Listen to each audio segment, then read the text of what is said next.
Today it's hail. Ang lalaki talaga ng hail, oh. And the sound, it's so sobrang lalaki ng hail. Ako, baka nabasa. Kailangan tanggalin yung kotse na sa baba ng kotse. Gusto ko ramdaman pero baka masakit. Yan. Ang lalaki talaga. Magumpilis ka. Ang bilis ko yun, ma'am. Oh no, that's big. Kasi ano kaya yun, ma'am? In our car, it's outside.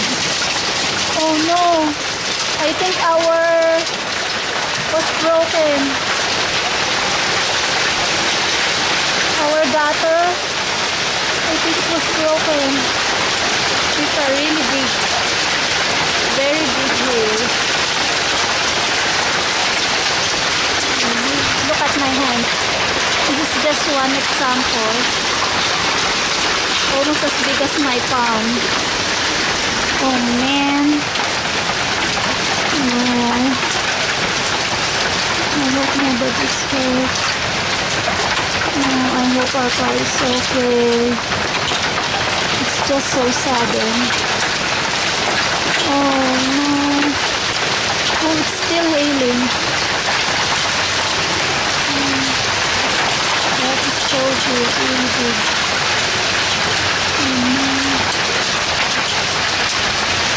Slippers up there, so maybe it doesn't hurt that much at all. So good. A while ago it's so hot, and then look at the clouds now. Maybe that's the reason why the hill is so big.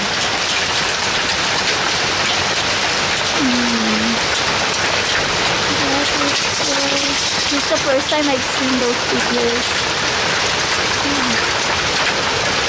That's it. My husband's gonna be getting our car outside. Oops. I hope it's okay, but see, those are the cars out there. It doesn't hurt them, so hopefully ours also. That's it. Okay, bye-bye.